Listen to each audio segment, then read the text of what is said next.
Abusuafo say no first time we be channel so abomodian so be subscribe. DJKA Nyan Support TV. Now so etimi aka form afoforo. We are press notification button say the be the video bro wan so be nya bi. Na wa hwe. Abusuafo video ya mo hwe edwumadi course e United Television, United Showbiz and Miss G eti adwam.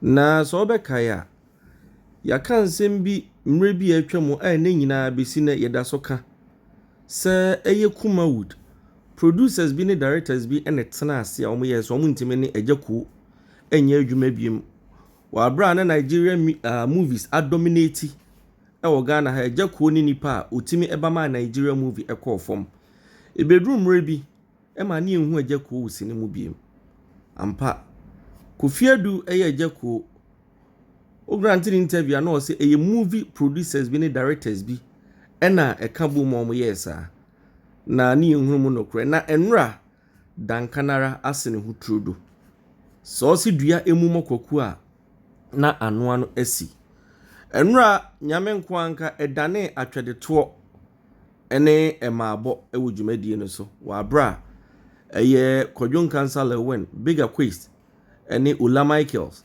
ena fe bulldog Agyaku hu sensem ebepie ma na omo ka na clearly utimi se ampa eyade a omo plan se omo yi Agyaku de no esinchen enu ntenam so ma bulldog busa se adenti ena nipa a obegye ade esi o na even kura no se mumu no se boni bi se no aya na mon kan kire no dan se mu beyi ne esinchen Michaels ka kire ne se eno de no omo ye ne saa enye yi na ashase na olase entesa na omo anhye da anko meeting so omo yi na sinchen na omo hunu se edrumre bi no Kumawood movies na ebe nyina na Agyaku na headline na eba sanso na omo ba no na akoyi bibi oho na so omo nso enwinwi eni nto omo ye omo adwen se omo nko meeting so omo yi na sinchen na omo nko meeting se omo nso so mfa ni ntwa na the lives of Kwakumeno Lilwin big Akwes mo na sata mo fefe ba no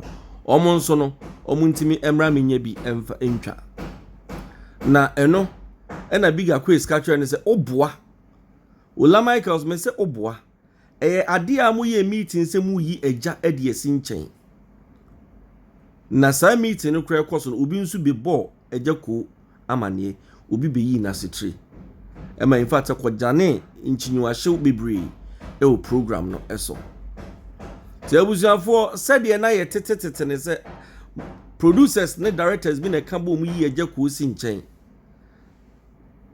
ampa enra akodadi o United Showbiz so ama ye hunu se sa ampa nipa da sani na ye kanana editia eye Agyaku aka bidam na me mpese me ka na wa memo akwa akotie nsam a ekoso ewo program no so na yi Agyaku si nchen pe ene Kumawood no so eguye ti me hunu ne se omo san aye nkabo mu no masan e de Agyaku aye adwuma te se kane na me yehwe se Kumawood be san bounce back me mpese me take you time bebre yenko na yenkotie enra ensema ekoso ewo United Showbiz wa bra na Miss G eti adwam.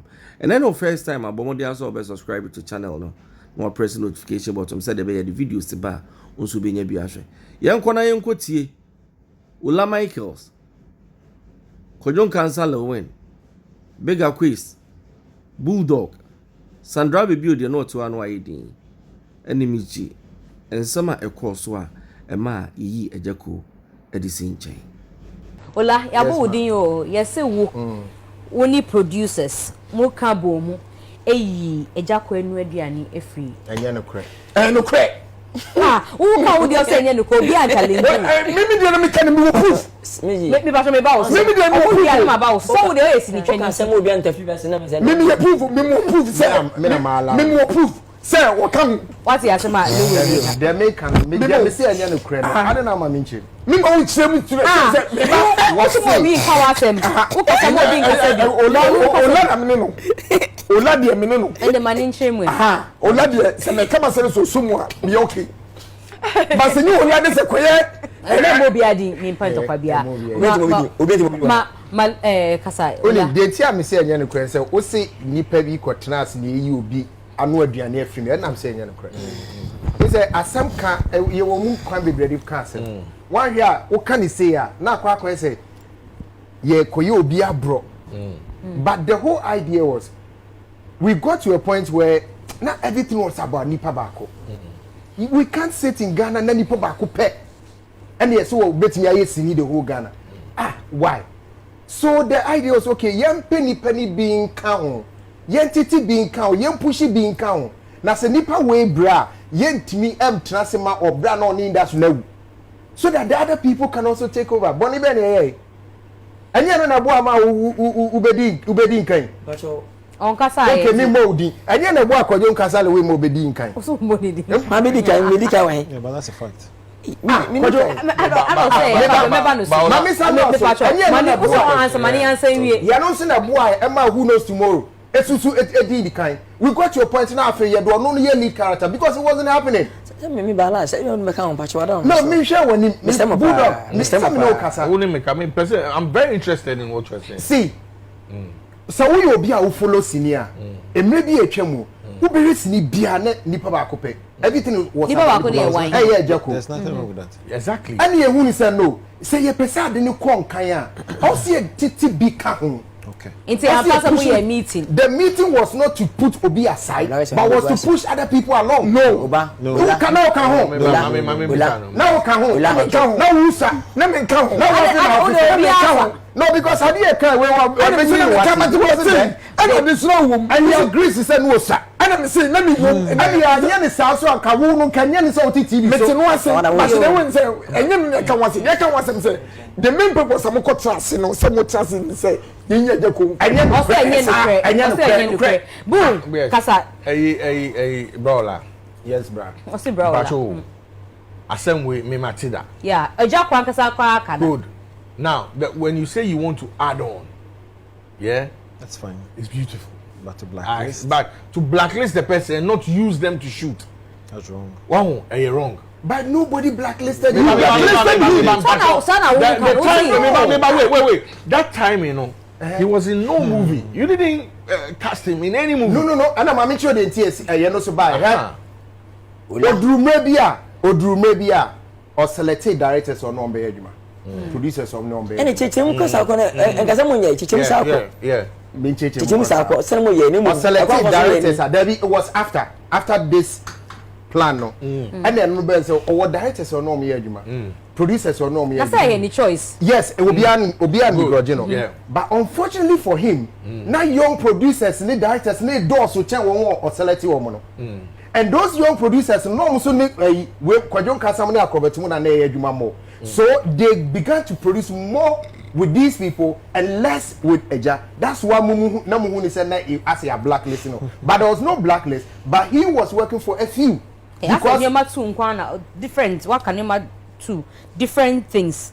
First, we see mutna see ye meeting say nipa baako anim na na push because see I see only directors be on one selected directors along that line no along after that it's after we decide say mo use na anim yes and no so so kotin bibi sa and no so yes okay me ne anod enkwan anod ye madam for me no on betia direct but this happened it no say who your producer na say bia o say we lame direct ma so there be me peno man of me and I'm a bulldog me okay mami be na me so my so okay mami be so asem bisa me meeting na mo ko tina ase no say na on ka meeting no he wasn't supposed to be good a producers next year good inti mo ko kan wo nechi no say say cool be enye cool a plan whichever way call it whatever you want to call it yeah muko tena house actually ya bre into yem for be count. Now, what did you expect him to do? If these are the people he works with all the time, and now and you see, I'm sure say before you enrolled him or you started casting him, you went to him to say, oh, brah, betra be mine. Obi suko brah. It is more decided say mo person money ni juma bi ma. Then I'm You go catch us and obviously. One catch you. No, listen. No, truth. I don't even go catch us and me ba. You have employment with OKFM, right? No. Hey, with sorry. Despite Media. Yes. Look. So much troll letter. Say omunu person omu ye ojuma. Ochina omu person omu ube ojuma bi oma. Omu be troll letter. Me boss. Za. But some they say But no, I just cited that as an example. An example here for No. For example, Papa. No, you see, you are a wicked person. Oh, no. That's why. Yeah, no. That's why you are saying, say, example here. All I'm trying to say is, say, Jacko didn't do wrong by choosing the people he wanted to work with. Because Muma Kwakotina ne. Now when I saw your bonnet, Debbie, meba. You guys saw your bonnet. Ya mumu ye ne eboni. Say yes, you have one man afofro so. No, Debbie ene sa. Mboa. Mu pesa mu boa. Mu beka say okay, Jacko wenim. Now say you be trust scripts e be fa Jacko hu pe a. Ye di obi beka ne ho. Because someone no trust script no. He's just an actor.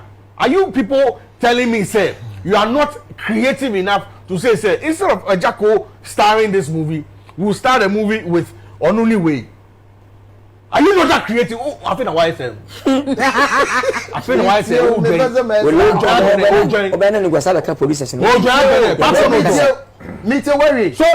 So I'm saying, say, Munim, the person, we are blacklisting. And tonight, I said, who person would be count? It's sad, bruh. You don't look at it like it.